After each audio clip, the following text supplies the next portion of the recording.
आज की इस वीडियो में हम लोग बिहार बोर्ड क्लास 10 हिंदी के काफ़ी ज़्यादा महत्वपूर्ण 20 ऐसे प्रश्नों को देखेंगे जो कि आपके बोर्ड एग्जाम 2027 में पूछा जाएगा। तो आप लोग वीडियो को एकदम शुरू से अंत तक देखिएगा और वीडियो पसंद आएगा तो वीडियो को लाइक करके चैनल को सब्सक्राइब जरूर से कर दीजिएगा। और यहाँ पर संपूर्ण ऑब्जेक्टिव की तैयारी कराई जाती है, तो आप लोग अगर और भी वीडियो देखना चाहते हैं तो प्ले लिस्ट में जाकर के देख भी सकते हैं।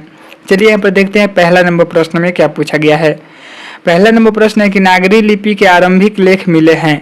आप लोगों को बताना है कि लिपि के आरंभिक लेख कहाँ से मिले हैं, तो दक्षिण भारत से मिले हैं, यानी ऑप्शन नंबर इसका बी बिल्कुल सही उत्तर हो जाएगा। अगला प्रश्न देखते हैं। यहाँ पर 2 नंबर प्रश्न में क्या पूछा है। 2 नंबर प्रश्न है कि विजयनगर के शासकों के लेख किस लिपि में हैं। तो विजयनगर के शासकों के लेख जो है नंदी नागरी लिपि में है, यानी ऑप्शन नंबर इसका डी बिल्कुल सही उत्तर हो जाएगा। अगला प्रश्न देखते हैं। यहाँ पर 3 नंबर प्रश्न में पूछा गया है कि हिंदी तथा इसकी विभिन्न बोलियों किस लिपि में लिखी जाती है।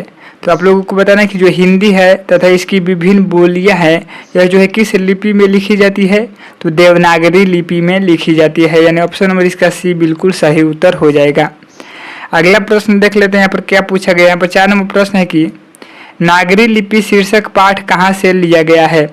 तो नागरी लिपि शीर्षक पाठ जो है भारतीय लिपियों की कहानी से लिया गया है, यानी ऑप्शन नंबर इसका ए बिल्कुल सही उत्तर हो जाएगा। अगला प्रश्न देखते हैं। यहाँ पर 5 नंबर प्रश्न में पूछा गया है कि मराठी नेपाली नेवारी भाषाओं की लिपि क्या है। आप लोगों को बताना है कि जो मराठी भाषा है, जो नेपाली भाषा है और जो नेवारी भाषा है इसकी लिपि क्या है, तो इसकी लिपि है देवनागरी, यानी ऑप्शन नंबर इसका डी बिल्कुल सही उत्तर हो जाएगा। और पूछेगा कि हिंदी भाषा की लिपि क्या है, तो हिंदी भाषा की लिपि भी देवनागरी है, तो ये भी आप लोगों को याद रखना है। अगला प्रश्न देख लेते हैं। यहाँ पर क्या पूछा गया है। 6 नंबर प्रश्न है कि नाखूनों का बढ़ना मनुष्य के किस वृत्ति का परिणाम है। आप लोगों को बताना है कि नाखूनों का बढ़ना मनुष्य के किस वृत्ति का परिणाम है, तो यह पार्श्विक वृत्ति का परिणाम है, यानी ऑप्शन नंबर इसका बी बिल्कुल सही उत्तर हो जाएगा। अगला प्रश्न देख लेते हैं। पर 7 नंबर प्रश्न है कि आलोक पर्व शीर्षक निबंध संग्रह किसकी रचना है। यानी आप लोगों को बताना है कि जो आलोक पर्व है यह जो है किसकी रचना है, तो आलोक पर्व जो है हजारी प्रसाद द्विवेदी की रचना है, यानी ऑप्शन नंबर इसका ए बिल्कुल सही उत्तर हो जाएगा।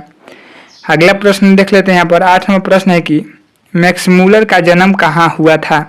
तो मैक्स मूलर का जन्म जो है जर्मनी में हुआ था, यानी ऑप्शन नंबर इसका बी बिल्कुल सही उत्तर हो जाएगा। और जर्मनी में कहाँ हुआ था, तो जर्मनी में जो है डेसाउ नगर में हुआ था, तो ये भी आप लोगों को याद रखना है। अगला प्रश्न देख लेते हैं। यहाँ पर क्या पूछा गया है। 9 नंबर प्रश्न है कि मैक्स मूलर की मृत्यु कब हुई। तो मैक्स मूलर की मृत्यु जो है 28 अक्टूबर 1900 ईस्वी को हुई, यानी ऑप्शन नंबर इसका सी बिल्कुल सही उत्तर हो जाएगा। अगला प्रश्न देख लेते हैं। यहाँ पर क्या पूछा गया। 10 नंबर प्रश्न है कि मैक्स मूलर का जन्म जो है कब हुआ था। तो मैक्स मूलर का जन्म जो है 1823 ईस्वी में हुआ था, यानी ऑप्शन नंबर इसका बी बिल्कुल सही उत्तर हो जाएगा। और अगर पूरा डेट के साथ पूछेगा तो 6 दिसंबर 1823 को हुआ था, तो ये भी आप लोगों को याद रखना है। अगला प्रश्न देख लेते हैं। यहाँ पर क्या पूछा गया है। 11 नंबर प्रश्न है कि यूनान व रोम के संपूर्ण साहित्य से कहीं अधिक विशाल है। तो यूनान एवं रोम के संपूर्ण साहित्य से कहीं अधिक विशाल है, तो संस्कृत भाषा और इसका साहित्य, यानी ऑप्शन नंबर इसका ए बिल्कुल सही उत्तर हो जाएगा। अगला प्रश्न देख लेते हैं। यहाँ पर 12 नंबर प्रश्न है कि दक्षिण भारत की नागरी लिपि को क्या कहते हैं। तो दक्षिण भारत की नागरी लिपि को जो है नंदी नागरी कहते हैं, यानी ऑप्शन नंबर इसका बी बिल्कुल सही उत्तर हो जाएगा। अगला प्रश्न देख लेते हैं। यहाँ पर क्या पूछा गया है। 13 नंबर प्रश्न है कि दोहा कोश किनकी रचना है। तो दोहा कोश जो है सौरभपाद की रचना है, यानी ऑप्शन नंबर इसका डी बिल्कुल सही उत्तर हो जाएगा। अगला प्रश्न देख लेते हैं। यहाँ पर क्या पूछा गया है। 14 नंबर प्रश्न है कि हस्तलिपि किसे कहते हैं। तो हस्तलिपि का मतलब होता है हाथ से लिखा गया, तो हाथ की लिखावट को जो है ना हस्तलिपि कहते हैं, यानी ऑप्शन नंबर इसका डी बिल्कुल सही उत्तर हो जाएगा। अगला प्रश्न देख लेते हैं। 15 नंबर प्रश्न है कि लेखक अमरकांत का जन्म जो है कहाँ हुआ था। तो लेखक अमरकांत का जन्म जो है बलिया उत्तर प्रदेश में हुआ था, यानी ऑप्शन नंबर इसका ए बिल्कुल सही उत्तर हो जाएगा। पूछेगा कि अमरकांत का जन्म कब हुआ था, तो 1925 में इनका जन्म हुआ था, तो ये भी आप लोगों को याद रखना है। अगला प्रश्न देख लेते हैं। 16 नंबर प्रश्न है कि निर्मला जो है कौन थी, आप लोगों को बताना है कि निर्मला कौन थी। तो निर्मला जो है कहानीकार की पत्नी थी, यानी ऑप्शन नंबर इसका सी बिल्कुल सही उत्तर हो जाएगा। अगला प्रश्न देख लेते हैं यहाँ पर 17 नंबर प्रश्न है कि नेकर का अर्थ होता है, आप लोगों को बताना है कि नेकर का अर्थ क्या होता है।